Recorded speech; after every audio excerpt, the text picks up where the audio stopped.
Here's my bias. Figures released today by Stats New Zealand, Craig will be interested in this, show that the population increase in New Zealand since 2018 is roughly double or equivalent to adding 2 cities the size of Hamilton.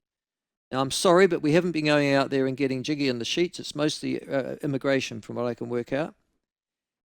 But the one area of New Zealand that has, the fastest growing areas in terms of per capita are Canterbury's Selwyn district, which is, it's really going gangbusters at the moment, followed by the Queenstown Lakes district as well. Although Auckland and particularly Papakura have grown very quickly as well. But no. The one area in New Zealand, apart from the Chatham Islands, that has lost population since 2018 is Wellington. Just think about that for a moment. Wellington, the capital city of New Zealand, had 211,000 residents in 2018. In 2024, it's got 209. Now, it's only 2,000. It's not the point. Other exponential growth all throughout the rest of New Zealand, apart from the Chatham Islands, not Wellington. Boy, does that tell you something. All right, and joining us now to talk about, the latest CPI figures that have been released this morning, and he'll be coming up very shortly to talk to us, economic, financial, political, diplomatic spokesperson and expert Craig Stobo, joining us just after this introduction. High Performance Thinking from Craig Stobo. Brought to you by Platinum High Performance Homes, Auckland. High performance, Craig. Wow. Is that you? High performance? Hey? No. Your girlfriend will be interested in that. High performance. I'm just pleased to be on your program. And by the way, are you pulpable or palpable?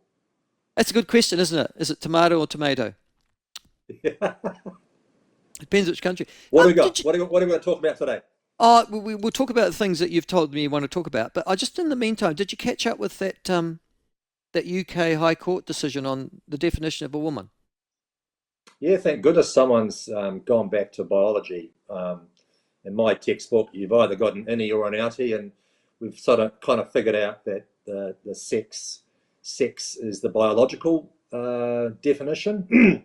And we can then have a very different discussion around what gender means, which I think is much more porous and amorphous. But biology determining what a woman or a man means is what I thought was perfectly rational.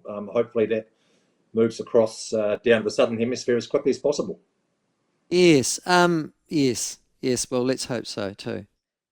Listen, inflation's come out first of all, so we'll go there because that was the most immediate news story. It's gone up from 2.2% within the range, I think, still of the Reserve Bank to 2.5%. I'll come to the reasons why, or you will, but I'm interested in your initial thoughts. Was it expected that it would rise? I think so, reading the RBNZ's tea leaves, yes, but they still expected it to be within the range, which is what you just said, 1 to 3%. And what they clearly said in the April statement on the adjustment to the OCR from 3.75 to 3.5 was the uncertainty around global growth and tariffs. Now, the stuff coming out for the March quarter CPI today doesn't relate to that, but I think they've got sufficient bandwidth in their assessment of the go forward that they were contemplating this as a possibility. So I don't think that it necessarily surprised the RBNZ. Okay. All right. Now, the three factors that they give rising rents, although I sort of correlated that with council rates, and I reckon that's a real issue now, and food prices, which I have noticed have been rising myself, I have to say, at my local supermarket. Is there any downward pressure likely on those, or God, on council rates, Craig? I can't see any diminution of the escalatory nature yet. Can you? Yeah. Well, so we're talking about the same thing, apples with apples, so to speak. So some food price pressure, milk, butter, eggs in the March quarter, but I'm just focusing on the annual numbers, and the annual numbers, that 2.5%, is house rentals. So rental costs are going up over the course of 12 months, housing costs in general. But the one that you've identified, which was spoken about before, is rates. Now, over the year, there was a 12.2% contribution, by far and away the largest contribution to the CPI. And that's kind of your neck of the woods, isn't it? That's council rates. Yeah. And there's some offset with petrol, I think, through the 12 months. And we're seeing a lot more of that petrol reduction right now. So yes, we come back to those non-tradables, don't we? We've spoken about this before. Tradables inflation was pretty much flat over the year, 0.3. So that's the, imports of goods and services, despite the currency change.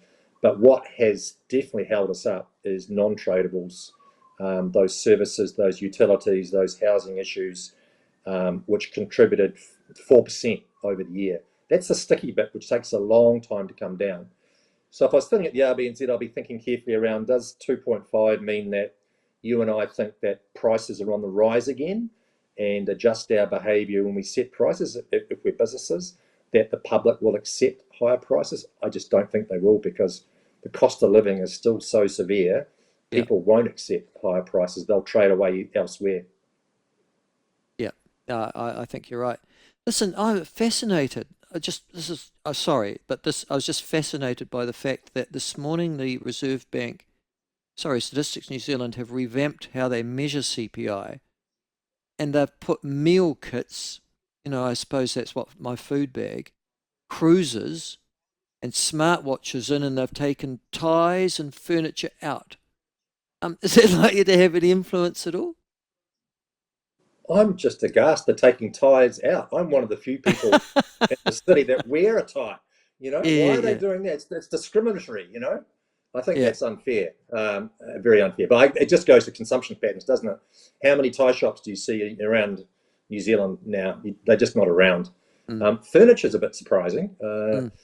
The other surprising thing in the March quarter was some reference to spending in New Zealand on overseas accommodation.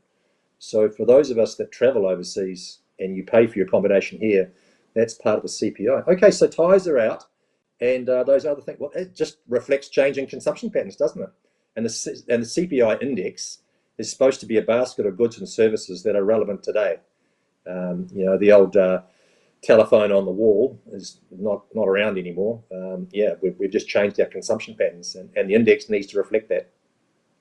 I noticed that meal kits are in. That's really interesting. It's just I guess a social phenomenon, or of our time, which is that people get their meals delivered to them in a my food bag type operation, rather than go to the supermarket and purchase something that they have to start from scratch. It's interesting, isn't it?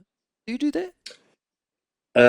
No, I'm not really an Uber Eats or an equivalent takeout delivery person, possibly because I'm within walking or car distance, bus distance, whatever, from places where you can go and get a takeaway. So I walk and get a fish burger or a packet of chips, whatever, rather than having it delivered to me. So I'm just a bit lucky with the convenience factor of the locality of those establishments. So I don't need it delivered.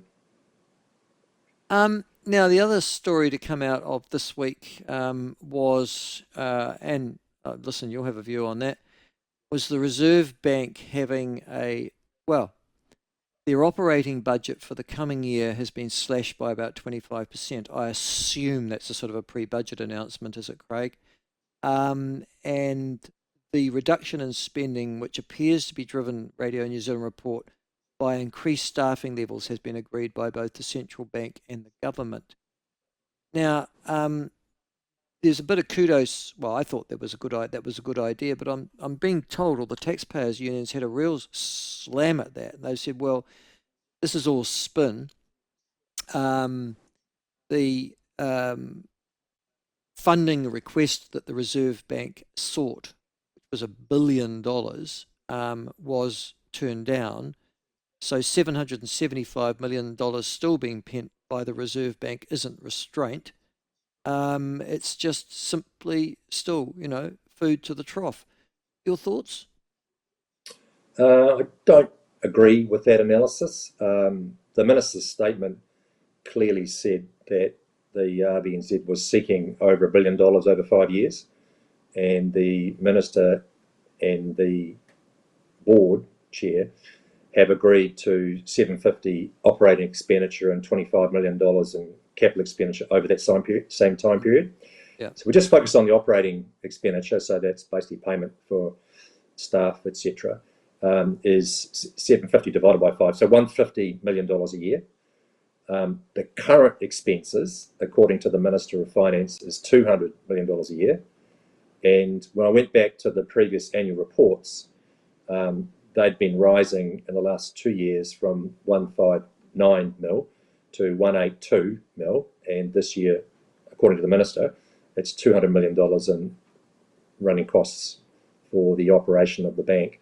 So a cut back to $150 million is actually, as the chair of the Reserve Bank said in the press release, will require a redesign of ways of working, which is a way of saying that they need to rethink the productivity of the RBNZ, which ultimately means got to think about deployment and use of the resources they currently have.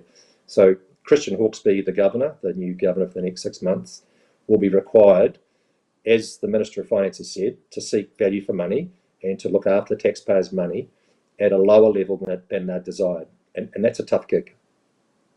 Having said that, they listen, I didn't think they were doing a bad job anyhow, just quietly, the Reserve Bank prior to 2018. I wasn't aware that there was an issue, and certainly in the way that they were implementing monetary policy, but their staff went from, I think, about 140 to about 370, 2018 to currently.